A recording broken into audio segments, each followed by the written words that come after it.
Assalamualaikum warahmatullahi wabarakatuh. Kami dari kelompok 7 akan memaparkan materi tentang bilangan prima. Sebelum itu, perkenalkan anggota kelompok kami. Saya Sri Rahnianti Anwar dan rekan saya Adiputra Durau. Baiklah, materi yang pertama yaitu pernyataan bilangan prima menurut para ahli. Menurut Nikomakus, bilangan prima adalah sebuah subbagian bukan dari sebarang bilangan melainkan dari bilangan yang ganjil, yaitu bilangan ganjil yang tidak berlaku untuk bagian yang lain kecuali bagian yang disebutkan setelah nama bilangan itu sendiri.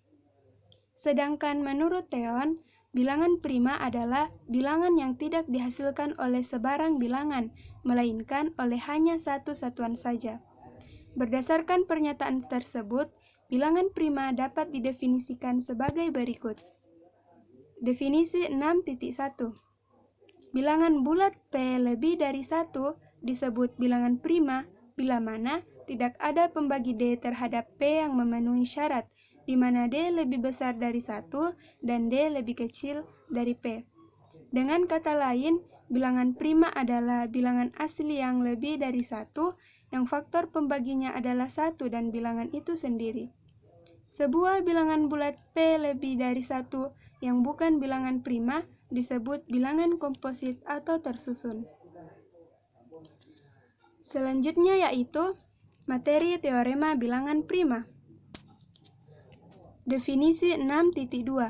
Dua bilangan bulat A dan B dikatakan relatif prima jika AB sama dengan 1. Teorema 6.1. Jika sisa pembagian B oleh A adalah prima relatif dengan A, maka B juga prima relatif dengan A. Contohnya yaitu, tentukan 101 dan 90. Untuk menyelesaikan soal tersebut, kita menggunakan algoritma pembagian. Penyelesaiannya yaitu 101 sama dengan 90 kali 1 tambah 11, 90 sama dengan 11 kali 8 tambah 2, 11 sama dengan 2 kali 5 tambah 1, 2 sama dengan 1 kali 2 tambah 0. Karena 101 dan 90 sama dengan 1, maka bilangan tersebut adalah bilangan relatif prima. Selanjutnya yaitu teorema 6.2. Setiap bilangan bulat n lebih dari 1 dapat dibagi oleh suatu bilangan prima. Dengan kata lain, jika n adalah elemen bilangan bulat positif dan n adalah bilangan komposit, maka ada bilangan prima P sehingga P membagi habis n. Contohnya yaitu, misalkan n sama dengan 357, dengan n adalah elemen bilangan komposit. Penyelesaiannya yaitu, menurut teorema tersebut, n memiliki faktor prima yang lain selain 1 dan 357. Misalkan faktor lain tersebut adalah D1 sama dengan 3, maka 3 membagi habis 357. Jadi, ada N1 elemen bilangan bulat positif sedemikian sehingga 357 sama dengan 3 kali N1, di mana N1 sama dengan 119. Karena 119 merupakan bilangan komposit, maka N1 memiliki faktor prima yang lain, selain 1 dan 119 itu sendiri. Faktor prima yang lain yaitu, kita misalkan D2 sama dengan 7, maka 7 membagi habis 119.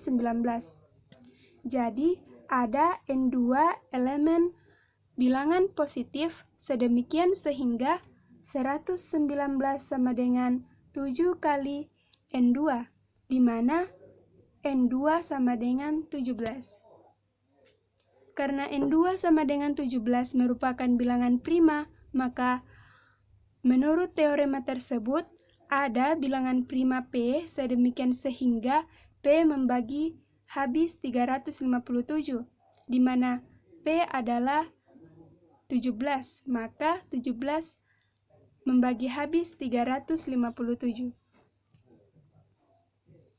Teorema selanjutnya yaitu teorema 6.3. Setiap bilangan bulat n lebih besar dari 1 dapat dinyatakan sebagai hasil kali bilangan-bilangan prima. Contohnya yaitu kita ambil nilai A sama dengan 112 dan B sama dengan 212, dengan A dan B adalah bilangan bulat positif. Penyelesaiannya yaitu kita menguraikan menjadi faktor-faktor prima. Terlebih dahulu yaitu bilangan bulat A 112 sama dengan 2 pangkat 4 dikali 7 sama dengan 2 pangkat 4 dikali 7 pangkat 1 dikali 53 pangkat 0. Selanjutnya B 212 sama dengan 2 pangkat 2 dikali 53 sama dengan 2 pangkat 2 dikali 53 pangkat 1 dikali 7 pangkat 0. Dengan demikian, FPB dan KPK diberikan oleh FPB sama dengan 2 pangkat minimum yaitu 2,4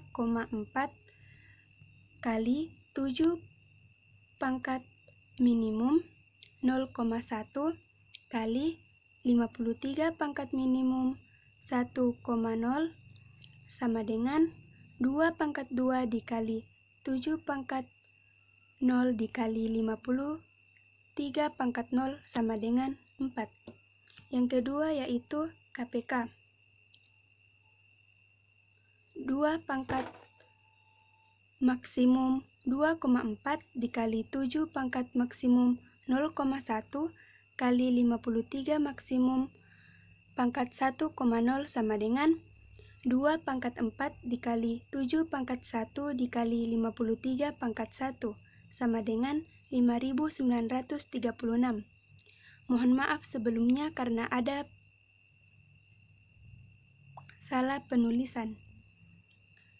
Karena A dan B keduanya positif, sifat FPB dan KPK sama dengan AB dapat digunakan. Selanjutnya yaitu teorema 6.4. Jika n suatu bilangan komposit, maka n memiliki faktor k dengan k lebih besar dari 1 dan k lebih kecil atau sama dengan akar n. Contohnya yaitu, kita misalkan n sama dengan 25.